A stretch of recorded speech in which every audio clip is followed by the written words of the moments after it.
호세아서 우리가 24번째 오늘 살펴보게 되는데요. 이제 13장 그리고 14장을 읽게 되면 우리가 읽은 이 호세아의 말씀도 마무리가 되게 됩니다. 호세아 말씀은 사람 마음속에 갖는 그 생각이 어떠한가 하는 것들을 마치 잘 들여다 보여주듯이 우리에게 그런 말씀으로 교훈해주고 있다 그랬고, 또 한편으로 하나님께서 자기 백성인 이스라엘을 향해서 더 나아가서 오늘 하나님을 살아가고 섬기는 저와 여러분을 향해서 하나님께서 가지시는 그분의 본심, 가지신 본래의 마음이 어떠한가를 우리에게 잘 보여주는 말씀이다. 이렇게 이야기를 드렸습니다. 오늘 우리가 읽어가는 이 13장의 분위기도 앞에 12장처럼 그렇게 밝은 내용은 아닙니다.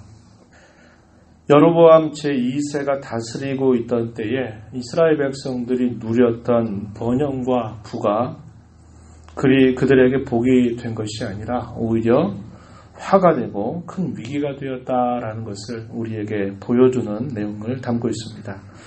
오늘 우리가 읽은 이 말씀의 내용을 크게 두 부분으로 나누어 본다면 1절부터 3절 내용에서는 우상 숭배에 대한 하나님의 징계, 그것이 선언되고 있고요.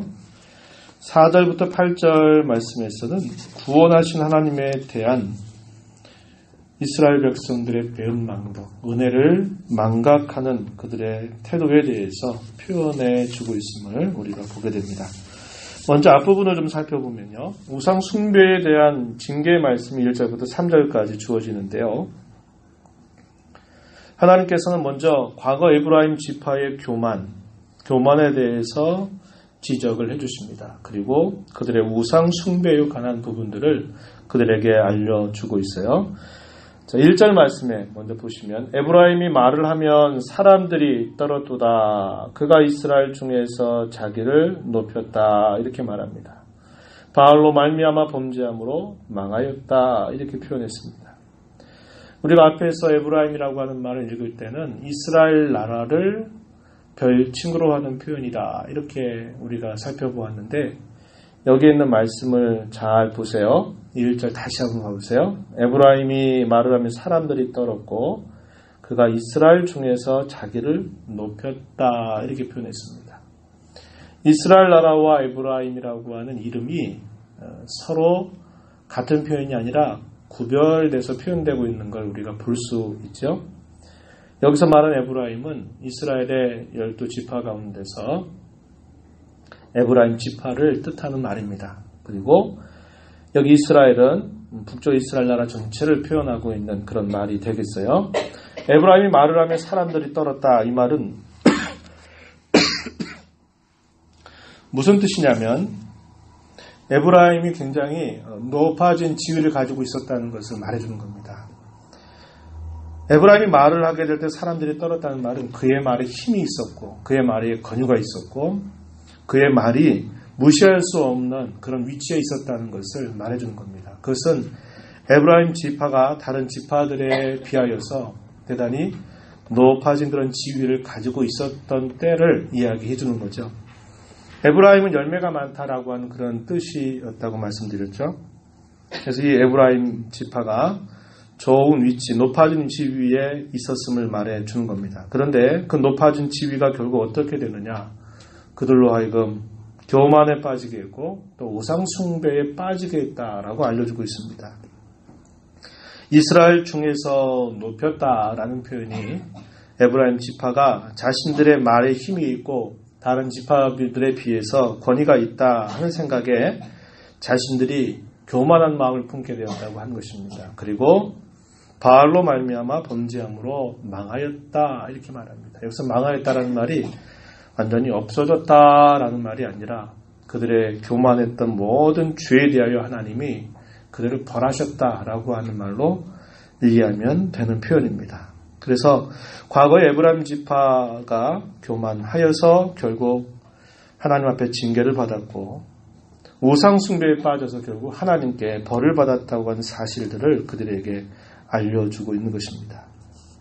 그런 과거의 그들의 모습이 있음에도 불구하고 당시의 이스라엘 백성들의 완고한 죄에 대해서 계속 이어지는 말씀에서 소개해주고 있어요. 2절 말씀에 보시면 이제도 이 말은 그 당시를 말하는 거죠. 이제도 그들은 더욱 범죄하여 그 은으로 자기를 위하여 우상을 부어 만들되 자기의 정교함을 따라 우상을 만들었으며 그것은 다 은장색에 만든 것이거늘 그들은 그것에 대하여 말하기를 제사를 드리는 자는 송아지와 입을 맞출 것이다. 이렇게 말한다 하고 있습니다. 이제도 더욱 범죄했다. 더욱더 범죄했다. 그들의 범죄의 태도는 예전보다 더욱더 완강해졌다라는 것을 이렇게 표현합니다. 그래서 계속적으로 우상을 만들었고 그 우상의 공을 들였다고 이야기합니다. 우리가 누차 살펴보니만 그들은 우상이라고 생각한 게 아니에요. 결과적으로 그게 다 우상이라고 보는 겁니다. 어리석은 상이다 이런 말이죠. 우상이란 말이. 근데 당시의 북쪽 이스라엘 나라는 그걸 우상이라고 생각하고 이걸 만든 게 절대로 아니에요. 뭘 생각하고 만든 겁니까? 하나님이라고 생각하고 이렇게 만든 것입니다. 그런데 결국 그게 하나님이 아니라 하나의 우상에 지나지 않는 것임을 이렇게 말해주는 내용입니다. 그러면서 어떻게 하느냐? 제사를 드리는 자는 송아지와 입을 맞추게 했다고 말합니다. 이 말은 이 송아지는 뭘 뜻하는 거였습니까? 하나님 자신을 뜻하는 거였어요. 신을 뜻하는 겁니다. 제사를 드리는 사람이 자신이 숭배하는 신에게 입을 맞춘다. 이것은 신과 제사를 드리는 제사하는 사람이 하나가 된다라는 것을 상징하는 행위였습니다. 어떤 종교든지 그런 보편적인 성격을 가지고 있는데요. 그게 뭐냐면 신의 경지에 도달하는 겁니다. 그래서 신과 연합을 하고 신과 하나가 된다라는 것을 추구하게 되어 있는 거죠. 세상의 많은 종교들은 자기가 잘 수련하고 자기 자신들을 잘 갈고 닦고 절제하고 하는 일들을 통해서 그 신과 하나됨을 이루어 가려고 노력한다면 여호와 종교, 우리 기독교는 무엇입니까? 하나님의 은혜로 말미암아 그렇게 된다고 이야기하는 겁니다. 이 땅에 신인으로 오신 예수님, 참 하나님이시면서 우리가 똑같은 참 사람이 돼서 이 땅에 오신 예수님이 우리와 하나님 사이에 중보자가 되셔서 우리의 모든 죄를 다 도말하시고 우리를 정결하게 하시는 일을 통해서 그 예수님 때문에 하나님과 우리가 연합하는 그런 은혜를 입는다고 이야기하는 것이죠.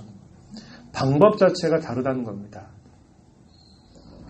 그런데 그 당시에 이스라엘 백성들은 송아지로 그걸 만들고 그 송아지를 하나님이라고 여기고 그 송아지와 제사하는 사람이 입을 맞추게 함으로써 형식적으로 그들이 하나가 된다라고 이야기를 한 것입니다. 그러나 이것이 하나님이 보실 때는 얼마나 이것이 사악한 범죄 행위가 되는 겁니까? 십계명을 통해서도 명백히 말씀하신 바 하나님은 어떤 땅에 있는 것이든 땅 위에 있는 것이든 하늘에 있는 어떤 형상이든지 비에서 만들지 말라라고 분명히 이야기를 하셨다는 것이죠. 그런데 그들은 보이지 않는 하나님이라고 하는 존재를 눈에 보이는 형태의 상으로 만들어서 그걸 하나님이라고 여기고 그 하나님과 자신들이 하나가 됐다라는 것을 표하게 한 것입니다. 그런데 그렇게 하면 실제로 그들이 소위 신과 하나가 되고 연합될 수 있는 길이 열리겠습니까? 아니에요. 그냥 자신들 스스로의 만족입니다.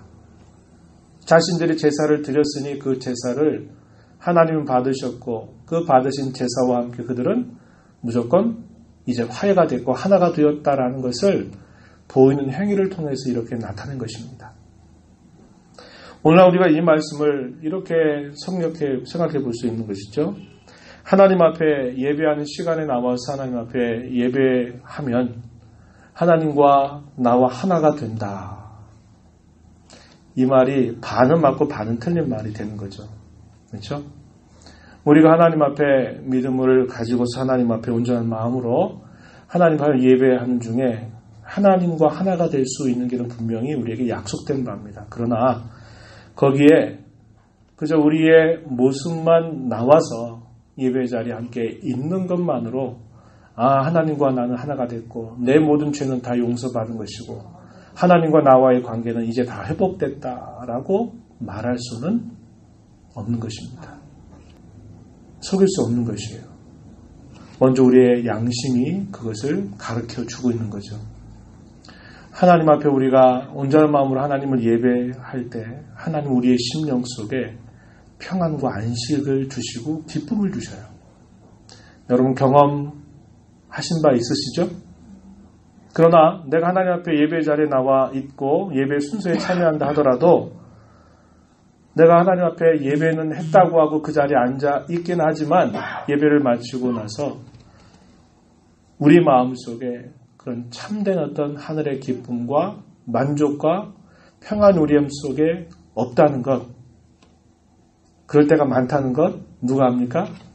내가 알아요. 내가 알아. 그렇죠? 그러니까 당시에 이런 이방 종교의 영향을 받는 모든 그러한 모습들은 다 보이는 데에 치중한 겁니다. 보이는 데. 여러 차례 우리가 살펴보지만 제사를 드리면 이방의 신들은 무조건 그 제사를 받아줘야만 돼요. 안 받아주면 안 되는 겁니다. 왜요? 그 신들은 다 자기들이 만든 신이거든요. 자기들이 만든 신입니다. 자기들의 번영과 복을 위해서 비를 내려달라고 그러면 비를 내려줘야 되고 그 땅에 전염병이 유행하면 그 전염병이 거두어져야 되고 전쟁 가운데 있으면 그 전쟁에서 승리하게 해줘야만 되는 신입니다. 그래서 그 신을 향해서 모든 공을 들이고 심지어는 사람의 목숨을 희생물로 들여가지고 그 신을 감동시키려고 애를 쓰는 겁니다. 그리고 그렇게 해줘야 돼요. 안 해주면 안 돼요. 그건 뭐냐면 자신들이 소위 조종할 수 있는 신을 만드는 겁니다. 우리가 이렇게 하니까 신께서 이걸 받고 우리가 원하는 걸 해줘야 된다라고 이야기하는 거예요. 그러나 우리 하나님은 우리 사람에 의해서 길들여지는 분이 아닌 것입니다. 아니에요. 오히려 우리가 하나님의 말씀과 그분의 뜻에 잘 들어맞을 때 그것이 진정한 예배의 기쁨과 즐거움을 누리게 하는 것이지 그저 순서에 참여하고 그 자리에 있는 것만으로 됐다 이렇게 아무리 내가 체면을 걸고 그렇게 생각을 하려고 해도 우리 마음의 양심이 아닌 걸 증명하거든요. 또 아니잖아. 아닌데 왜 그런 거라고 생각해? 라고 우리 마음을 계속적으로 주장하신다고 하는 겁니다. 당시 이스라엘 백성들이 이방 종교의 영향을 받아서 그런 종교로 지금 하나님을 대하고 있는 것입니다. 그러니 이것이 얼마나 하나님을 못 오가는 행위가 되겠습니까? 그러한 죄에 대하여 하나님께서는 이렇게 말씀하신 것입니다. 3절 말씀해 보세요. 이러므로 그들은 아침 구름, 쉬 사라지는 이슬, 광풍에 날리는 쭉정이, 굴뚝에서 나가는 연기와 같다. 이렇게 표현했습니다. 여러분 조금 앞으로 한번 가서 우리 한번 성경을 확인해 보셔요. 6장으로 한번 가보겠습니다. 호세아 6장 4절로 한번 가보겠습니다. 6장 4절. 네, 함께 우리 소리를 맞춰서 한번 읽어봅니다. 6장 4절 말씀. 에브라임아 내가 내게 어떻게 하랴. 유다야 내가 내게 어떻게 하랴. 너희의 인애가 아침 구름이나 쉬 없어지는 이슬 같도다. 자, 여기에 비슷한 표현이 등장하죠. 구름, 아침 구름, 쉬 없어지는 이슬 이렇게 표현했습니다. 여기 동일한 표현들이 우리가 읽은 본문 13장 3절에서 표현됐어요. 그런데 이 내용이 좀 다르다는 걸 알 수가 있습니다. 우리가 조금 전에 읽었던 6장 4절에 나타나고 있는 아침 구름, 쉬 없어지는 이슬 이걸 어디에다가 비유해서 표현했어요?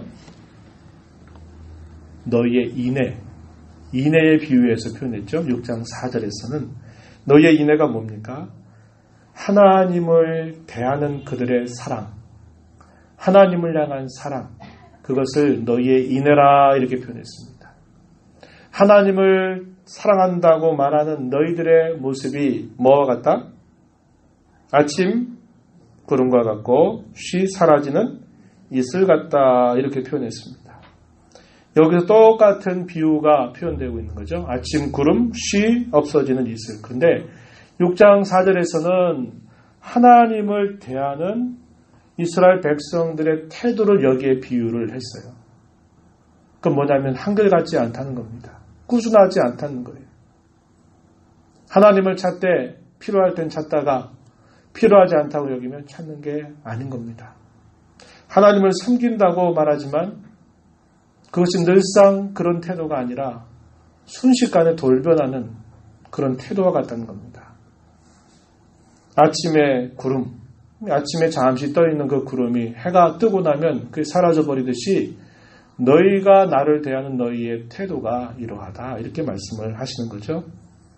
이슬도 밤새 그 이슬이 내려있지만 역시 햇볕이 떠오르게 되면 그 이슬이 어느새 모르게 쉬 사라져버리는 것처럼 하나님을 향해서 대하는 너희의 태도가 이러하다 이렇게 말씀하신 내용인데 13장 3절에서는 하나님의 징계를 여기에 비유한 겁니다. 내가 너희를 이렇게 할 거다라고 말씀하는 거예요. 하나님을 향해서 그렇게 모욕하는 그 백성들을 향해서 내가 그렇게 할 거다. 아침 구름과 같이 해버릴 것이고 쉬 사라지는 이슬같이 할 것이고 광풍에 날아가버리는 쭉정이같이처럼 너희를 여길 것이고 굴뚝에서 나는 연기처럼 내가 너희를 대할 것이다. 이렇게 말하는 겁니다. 하나님을 향해서 이방 종교를 섬기듯이 하나님을 대하고 섬기는 그들의 악한 행위에 대하여 하나님은 내가 너희를 이렇게 대할 것이다 라고 말씀하신 내용인데 이게 곧 징계를 이렇게 표현하고 있다라고 하는 겁니다. 자, 그러한 내용들이 1절부터 3절에서 표현이 되어 있어요. 우상 숭배와 관계해서 표현하고 있는 그런 내용이고 그에 대한 하나님의 징계가 이렇게 그들에게 내려질 것이다 라고 말씀하셨습니다. 이번엔 조금 다른 관점에서 이야기합니다. 4절부터 8절 내용에서는 하나님께서 그 백성들을 언제나 구원의 손길로 인도하셨는데 그 하나님의 손길에 대하여 그들이 하나님 앞에 나타내는 태도는 배은망덕이다. 이렇게 표현하고 있는 내용입니다. 자, 4절 말씀 한번 가서 보세요. 그러나 애굽 땅에 있을 때부터 나는 내 하나님 여호와라 나밖에 내가 다른 신을 알지 말 것이니라 나 외에는 구원자가 없느니라 이렇게 표현했습니다. 하나님은 이스라엘의 하나님이 되신다라는 사실을 그들에게 말씀하셨습니다. 언제부터라고 이야기합니까? 애굽 땅에 있을 때부터 자신들의 힘으로는 빠져나올 수 없는 강대한 제국이었더니 애굽 나라에서 오랜 세월 동안 종살이하고 종노를 했던 그때로부터 나는 너희의 하나님 여호와다 이것을 말씀을 하셨습니다. 그리고 그 백성들을 그 강대한 애굽 나라에서 그들을 건져내서 그들을 애굽에서 나오게 하시고 그 백성들을 시내산에 도착하게 하실 때 하나님이 그들에게 말씀하시죠. 나는 너를 인도하여낸 애굽 땅에서 종되었던 집에서 인도하여낸 너희 하나님 여호와다. 다른 신을 섬기지 말고 그 신을 어떠한 형상으로도 만들지 말고 내 이름을 망령되이 일컫지도 말아라. 이런 십계명에 관계된 말씀들을 이 시내산에 있는 이스라엘 백성들에게 말씀하셨습니다. 그 사건을 지금 이야기하고 있고요. 변함없는 사실로 말씀하고 있는 내용이 뭐냐면 왜 다른 신을 알지 말라고 이렇게 말씀하시는가. 그 이유는 하나님 외에는 여호와 외에는 구원자가 없기 때문이라고 알려줍니다. 이걸 다르게 표현하면 어떤 말일까요? 이스라엘의 유일한 구원자가 누구냐? 여호와 하나님이시다. 이것을 말하는 겁니다. 유일한 구원자 이것을 표현하고 있는 말이에요. 그런데 이것은 그때로부터 시작이 되지만 그때에 머물러 있는 하나의 말이 아니라 여전히 여로보암 7세에 있는 당시의 이스라엘 백성들에게도 마찬가지고 앞으로도 여전히 하나님만이 그들의 유일한 구원자라고 하는 사실을 가르쳐주는 말씀이에요. 이것은 어제도 그러했고 지금도 그러하고 앞으로도 그렇다고 하는 사실을 선언하는 말씀입니다. 이런 변치 않는 진리로 그들에게 분명히 가르쳐주시는 말씀이에요. 나 외에는 구원자가 없다. 이렇게 말씀을 하신 것입니다. 이건 변치 않는 사실이기 때문에 시제 자체도 현재로 표현되고 있는 겁니다. 내가 너희의 과거의 구원자였다. 지금도 너희의 구원자가 될 것이다. 이렇게 말씀하는 게 아니라 어제나 오늘이나 앞으로도 하나님만이 너희의 유일한 구원자가 되신다. 이 사실을 그들에게 분명히 표현해 주고 있는 말씀입니다. 그러면서 5절에 보세요. 내가 광야 마른 땅에서 너를 알았다. 이렇게 표현했죠. 여기 알았다라고 하는 표현을 이렇게 바꿔 표현합니다. 돌본다라는 표현입니다. 내가 광야 마른 땅에서 너를 돌보았다. 돌보았다. 무슨 말입니까? 그들의 먹고 살아가는 문제, 그들이 가야 할 걸음, 그 모든 것들을 하나님이 돌보고 인도하셨다라는 표현이죠. 하나님께서 광야에 있는 그 백성들에게 먹을 것, 마실 것, 입을 것들 다 공급하셨고 또 많은 그런 대적자들로부터도 그들을 보호하시고 지켜주셨다고 하는 것을 그들에게 가르쳐 주고 있습니다. 6절 말씀에 가면 그들이 먹여준 대로 배가 불렀다 이렇게 말합니다. 하나님께서 그 백성들을 역사 가운데 어떻게 인도하셨습니까? 그들을 약속의 땅 가나안에 이르게 하셨고 그 가나안의 강대한 가나안 7족들이 있는 그 땅을 하나님께서 앞서 행하시면서 그 땅의 모든 강대한 족속들을 쫓아내시게 하시죠. 그리고 그 땅을 차지하게 하신 것입니다. 많은 전쟁들 가운데서도 하나님이 그 백성들을 언제나 편들어 주셔서 모든 전쟁으로부터 이겨나오게 인도하셨던 하나님의 손길들, 그걸 비유적으로 설명하기를 배가 불렀다 이렇게 표현한 겁니다. 하나님께서 그들에게 많은 복을 주셨다는 것을 이렇게 표현한 것입니다. 그런데 그들이 그 받은 복을 가지고 어떻게 했다고 말합니까? 마음이 교만해서 나를 잊어버렸다라고 말씀하는 겁니다. 하나님께서 그 백성들을 돌보고 그들로 하여금 많은 것들을 받고 누리게 하셨는데 그들이 하나님을 향해서 보이는 태도는 그들이 교만했다. 이 말은 하나님이 하신 게 아니라 우리가 이렇게 한 것이다 라는 태도를 가졌다는 것이고 그로 말미암아 하나님을 잊어버렸다라고 이렇게 이야기하는 것입니다. 이게 뭐예요? 배은망덕입니다. 배은망덕. 하나님의 은혜를 받았으면서 그 은혜로 그렇게 됐는데 이제 와서 자기가 그렇게 했고 자신들이 이렇게 했다라고 교만한 마음을 품으면서 하나님을 몰아낸 것입니다.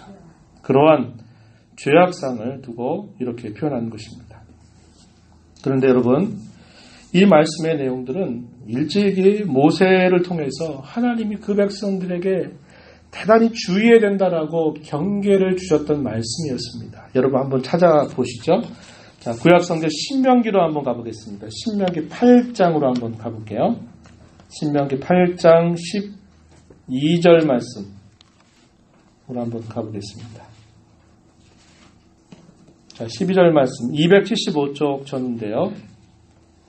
자, 거기 말씀을 한번 우리 읽어보도록 하겠습니다. 12절부터 우리 14절 앞부분까지 함께 우리 소리내서 읽어봅니다.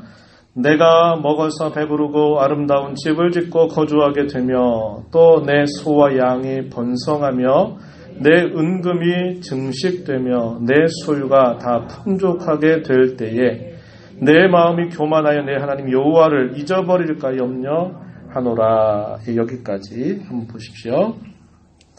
자, 이 신명기의 말씀은 광야 40년 생활을 마친 다음에 이제 가나안 땅 옆에 모압 땅, 모압 평지에서 새롭게 태어난 이스라엘 백성들을 향해서 이제 너희 눈앞에 보이는 저 땅을 하나님이 너희에게 차지하게 해주실 거다. 그러면서 너희가 그 땅을 차지할 때 이렇게 해야 된다. 그 말씀을 주는 게 신명기의 말씀입니다. 또다시 하나님의 말씀을 준다라는 뜻을 가진 말이 신명기라는 말이에요. 신명기. 여러분, 이 신자가 신심자를 말하는 신자가 아닙니다. 다시 말씀한 걸 기록했다. 그래서 그걸 신명기라고 표현하는 겁니다. 꼭 기억하세요. 신앙생활 오래 하셔도 신명기가 무슨 뜻이에요? 그러면 신명기는 하나님이 명령한 거 기록해 놓은 거 아니냐고 이렇게 또 말하면 안 됩니다. 두 번째로 출애굽 1세대들이 다 떠나가고 40년 세월 동안, 그리고 광야에서 태어난 출애굽 세대들을 향해서 또다시 하나님의 말씀을 그들에게 들려준다. 그래서 그걸 신명기라고 표현한 겁니다. 그런 맥락에서 주신 말씀이에요. 다시 8장 12절에 보면 내가 먹어서 배부르고 아름다운 집을 짓고 거주하게 되며 소와 양이 번성하며 은금이 증식되고 소유가 풍족하게 될 때 이것을 염려한다. 이렇게 표현했어요. 이 개역 성경에서는 이 표현이 굉장히 이렇게 부드럽게 표현이 됐는데, 여러분 옛날 개역 성경에는 두렵건대 이렇게 표현했어요. 두렵건대 너희가 뭐뭐 할까 하노라 이렇게 표현했어요. 두려운 일이다. 경계될 일이다. 무서운 일이다. 이렇게 표현했어요. 근데 이제 개역 개정에서 이거를 잘 안 쓰는 표현이다 그래가지고 염려한다 그러니까 그 뜻이 굉장히 약화됐지만 의미적으로는 대단히 중요한 표현이에요. 자, 보세요. 뭐를 염려한다고 그랬어요? 내 마음이 교만하여 내 하나님 여호와를 잊어버릴까 염려한다. 이렇게 표현한 겁니다. 오늘 우리가 읽었던 호세아서 본문에서 뭐라고 말했어요? 너희가 교만해서 나를 잊어버렸다. 이 동일한 표현이 그대로 표현되고 있는 것이죠.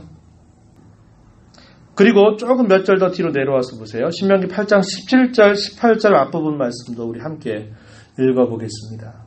같은 페이지입니다. 신명기 8장 17절, 18절 앞부분 읽습니다. 그러나 내가 마음에 이르기를 내 능력과 내 손의 힘으로 내가 이 재물을 얻었다 말할 것이라. 내 하나님 여호와를 기억하라. 그가 내게 재물 얻을 능력을 주셨습니다. 내 마음에 이렇게 말할 것이다. 어떻게 해요?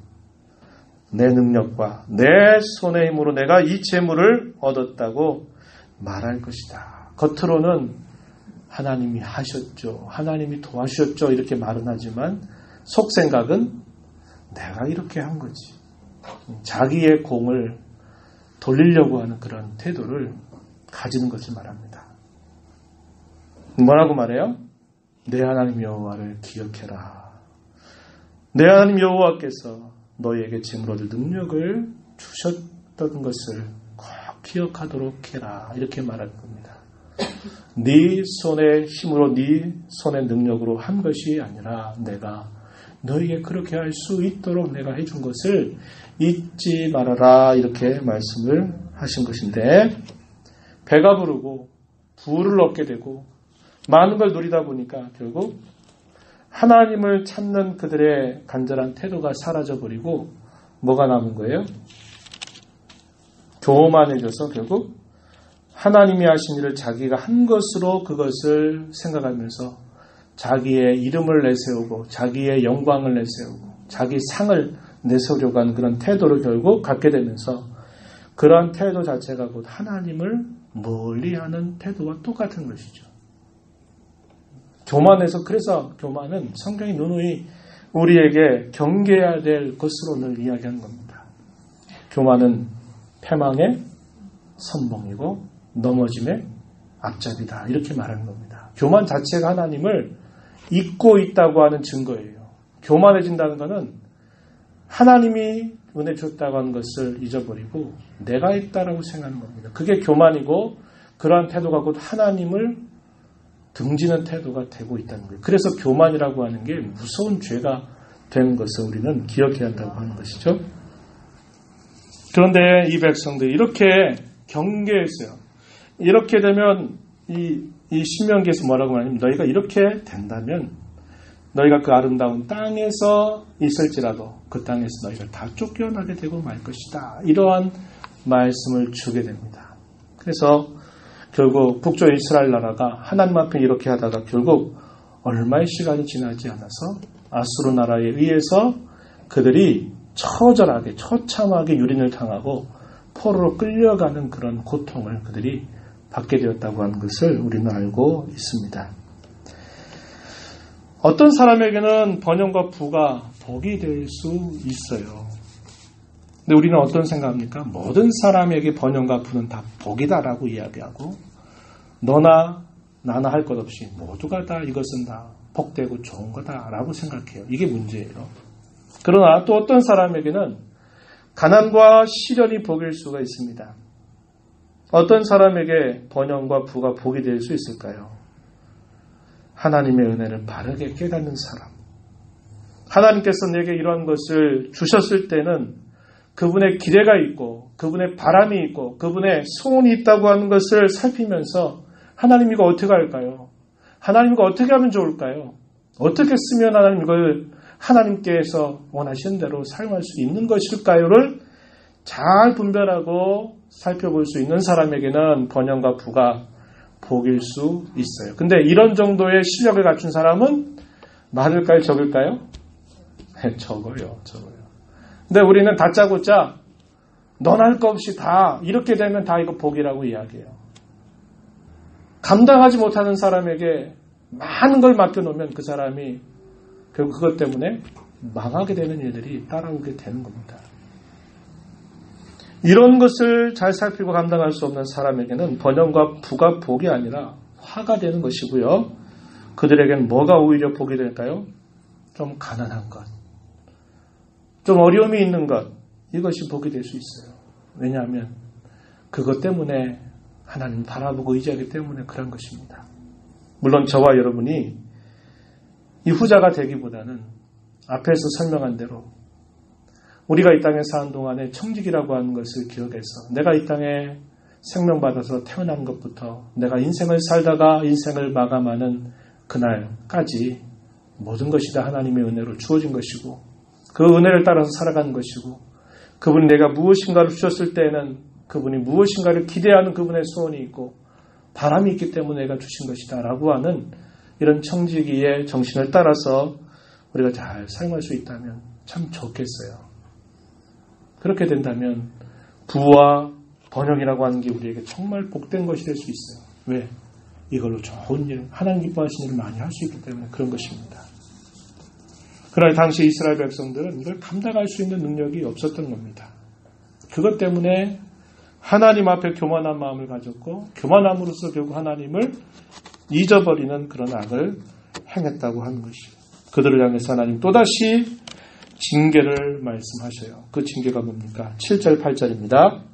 다시 본문으로 돌아가셔서 호세아서 13장 7절 8절 말씀을 보니까 그러므로 내가 그들에게 무엇 같고? 사자 같고 길가에서 기다리는 표범 같으니라. 내가 새끼 잃은 곰같이 그들을 만나 그의 염통 거풀을 찢고 거기서 암사자같이 그들을 삼키리라. 들짐승이 그들을 찢으리라. 얼마나 무서운 말씀입니까? 어떻게 한다고요? 하나님이 그렇게 하겠다고 이야기하시는 것입니다. 사자, 기다리는 표범, 새끼 잃은 곰, 암사자, 들짐승. 여러분, 이 동물의 왕국이나 자연 다큐멘터리 같은 걸 봐보세요. 어떻게 굶주려 있는 사자가 표범들이 새끼 그 먹잇감을 사냥하는지 그걸 보면 여러분 아실 겁니다. 하나님께서 이렇게 무섭게 그 백성들의 완악함을 벌하시겠다고 이렇게 말씀을 하고 계신 겁니다. 우리가 이 말씀을 보면서 두 가지 적용을 생각하고 마무리하겠습니다. 첫 번째는 연약한 저와 여러분으로서는 번영이 다가올 때 이게 위기가 될 수 있다. 그걸 의식해야 됩니다. 내가 이렇게 하는데도 내 삶에 뭔가 문제가 없이 다 잘 되네, 좋네, 이렇게 생각할 때 조심해야 된다고 하는 겁니다. 번영 속에 항상 위기라고 하는 것이 다가서고 있기 때문에 그렇습니다. 저와 여러분이 날마다 호흡하고 숨쉬고 살아가는 것, 하나님이 은혜 주셔서 살아가는 것임을 언제나 잊지 마십시다. 오늘 은혜로 우리는 살게 되고 그분의 은혜로 말미암아 우리의 삶을 영위하게 되고 그 은혜 안에서 우리의 삶은 마감되고 완성될 수 있는 것입니다. 그래서 나의 나 된 것은 다 하나님의 은혜인 줄 알고 하나님께서 우리에게 뭔가를 남다르게 주신 기회가 있다면 그것은 하나님을 위해서 또 많은 사람들의 유익을 위해서 사용하라고 하시는 하나님의 기대가 있다는 것을 기억하고 그걸 내 것처럼 움켜잡고 이렇게 사용하지 않도록 늘 조심하는 자세를 가져야 한다고 하는 것입니다. 저는 그런 이야기를 새벽 시간에 여러 차례 말씀을 드려요. 우리의 인생이 앞으로도 몇 년을 살 수 있겠습니까? 제가 이런 질문을 던집니다. 저 나이 아직 젊은데요. 아직 몸에 이상이 없는데요. 이렇게 말할 것입니까?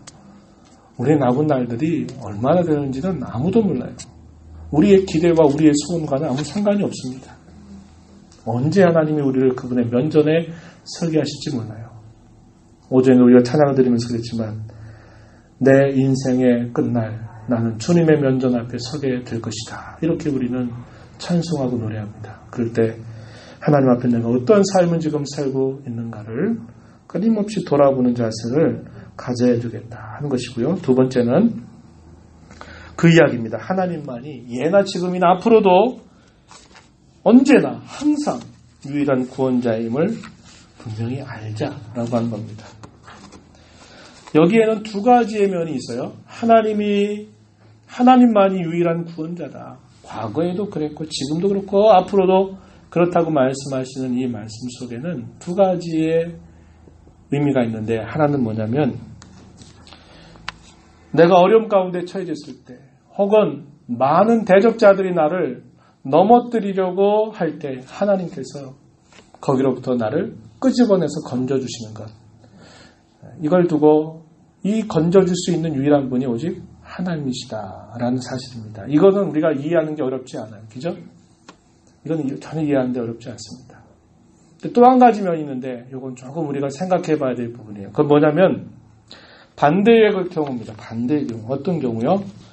우리가 하나님의 뜻을 저버리고 범죄해서 하나님을 떠날 때에도 하나님은 여전히 우리의 유일한 구원자가 되신다고 하는 겁니다. 이럴 경우는 어떻게 나타나실까요? 하나님의 징계를 수단으로 사용하신다는 겁니다. 징계를 수단으로 사용하셔서라도 우리를 그 죄의 구렁텅이 안에 빠지도록 하나님이 내버려 두지 않는다는 겁니다. 그래서 그런 의미에서 징계는 아프고 힘겹고 고통스러운 것이지만 그 징계 자체도 하나님의 은혜라는 거예요. 그래서 히브리서 12장에 보게 되면 아들을 징계한다 그러죠. 아들이 아닌 자에게 징계하지 않는다 그랬어요. 사생자, 징계가 없는 자는 사생자라고 이야기한 것입니다. 때때로 우리가 하나님을 잘 섬겨가다가 여러 어려움들을 만날 때 그 어려움 속에서 우리를 건져주시는 것, 하나님 우리를 구원해 주신 사건이라고 잘 이해합니다. 그러나 우리가 하나님의 뜻을 저버리고 죄 가운데 빠져 있을 때는 더 큰 그런 구렁텅이 아래, 더 큰 죄의 형벌 아래 우리를 빠뜨리지 않게 하기 위해서 하나님이 먼저 우리를 건드셔서 우리를 거기로부터 건져주시는 거예요. 그러니까 하나님 우리를 구원하신다고 할 때는 우리가 생각할 때 좋은 것만 주시는 것만을 말하는 게 아니라 때때로 우리에게 아픈 것을 주셔서라도 우리를 구원하신다고 하는 겁니다. 그래서 여러분 징계가 있을 때는 그 징계를 잘 받는 것이 중요하다 그랬어요. 잘 받는 게 중요합니다.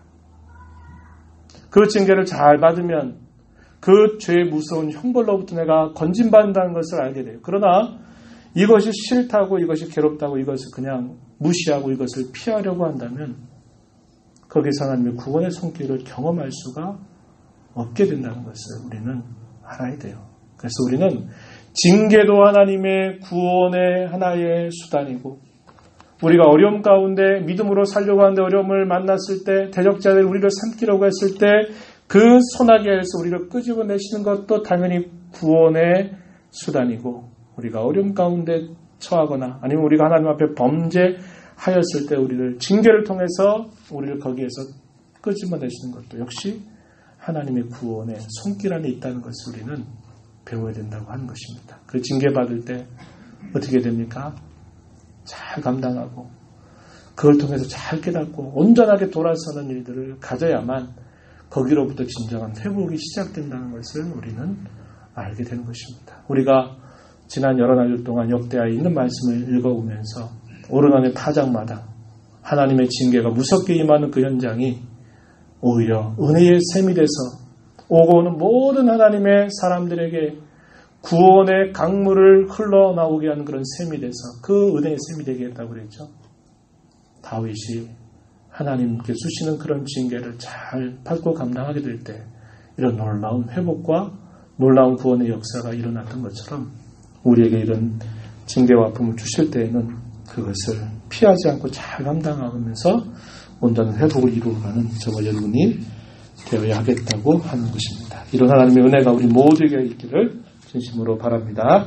하나님 아버지, 오늘도 주 앞에 나와서 함께 말씀에 귀를 기울이며 오늘도 저희들에게 주시는 교훈을 다시 한번 일깨워 주심을 감사드립니다. 저희가 이 땅에 사는 동안 호흡하고 숨쉬며 살아가는 모든 삶의 순간들 다 하나님의 은혜로 주어진 것임을 언제나 잊지 않게 하여 주시옵소서.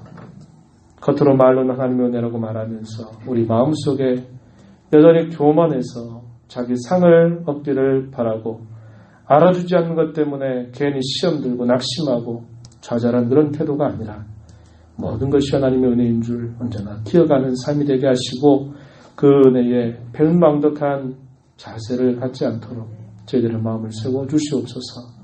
하나님만이 예나 지금이나 앞으로도 우리의 유일한 구원자가 되신다고 하는 사실 참으로 큰 위로가 되고 힘이 되고 소망이 됩니다. 이런 하나님을 모시고 살아가는 저희들임을 기억하고 우리의 삶의 어떤 것들을 하나님이 인도하실 때에도 그 인도하심에 잘 순종하며 잘 따라가는 저희들이 되도록 도와주옵소서. 예수님 이름으로 기도하옵나이다. 아멘.